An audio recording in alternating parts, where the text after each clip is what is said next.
sebenarnya di belakang Betor ini? Kenapa dia tampil dengan berapi-api membawa sosok-sosok orang tertentu? Iya. Menjatuhkan integritas, kredibilitas Pak Jokowi ya. Kemudian nyamber ke Paiman. Seolah-olah bahwa Pak Paiman ini yang memfasilitasi untuk munculnya ijazah palsu daripada Pak Jokowi itu di Pramuka. Dari mana taunya? Katanya, menurut hemat saya, yang saya ketahui, tapi dia tidak bisa membuktikan secara faktual. Nah, sebenarnya bukan itu aja Pak Pitra. Bahkan Betor sendiri berani untuk memecah komposisi daripada Bu Mega dengan almarhum beliau Pak Taufik Kimas pada saat pemilihan gubernur. Bahwa Ibu Mega mengatakan bahwa ini hasil survei dia tinggi. Sedangkan Pak Taufik Kimas tidak menginginkan Pak Jokowi. Ini aja mereka sudah dipecah. Ini Betor juga. Nah ini siapa sekarang di belakang, itu yang pertama dulu. Yang kedua, kalau Pak Paiman melakukan somasi itu suatu langkah yang baik. Tapi menurut hemat saya kalau seperti kayak gini kan udah jelas-jelas dia ngomong pabrik, ngapain somasi-somasi. Apalagi kalau memang betul ada dugaan transfer itu dilakukan pada dia. Cuma pertanyaan saya Pak Pitra, untuk apa uang transfer itu? Kan ini pertanyaan juga. Apakah ada hubungan sebab akibat? Kenapa dikatakan transfer uang ke Betor supaya Betor tutup mulut? Atau apa? Motivasinya apa? Motivasinya apa? Ini yang perlu dicari. Nah, jadi kalau berani mengeluarkan statement, mensomasi dan ada dugaan pemerasan yang apa dalam rangka apa, untuk apa? Ini yang perlu didalami. Jangan-jangan nanti terjadi pula hubungan sebab akibat lagi.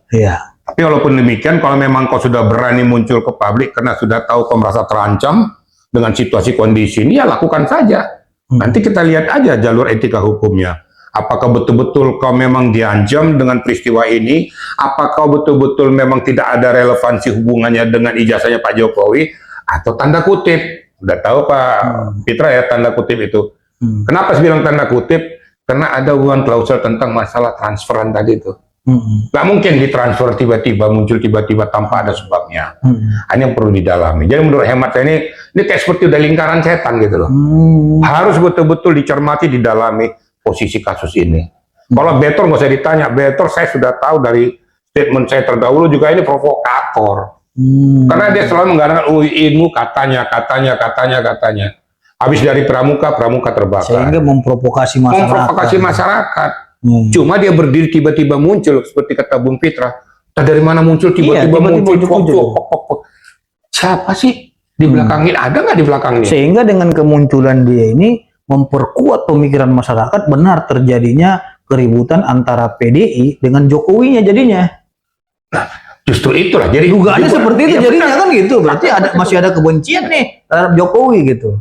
Nah, jadi sudut perspektif politik seperti apa? Menurut hemat saya ini sudah satu mengadu domba ya. Apapun persoalan antara PDI dengan Jokowi itu kan tidak perlu dipublikasikan orang lain. Sedangkan dari Bu Mega sendiri tidak ada secara frontal mengatakan hal seperti itu. Dan ini kenapa dia muncul untuk memprovokasi? Terang-terangan terbuka gitu loh.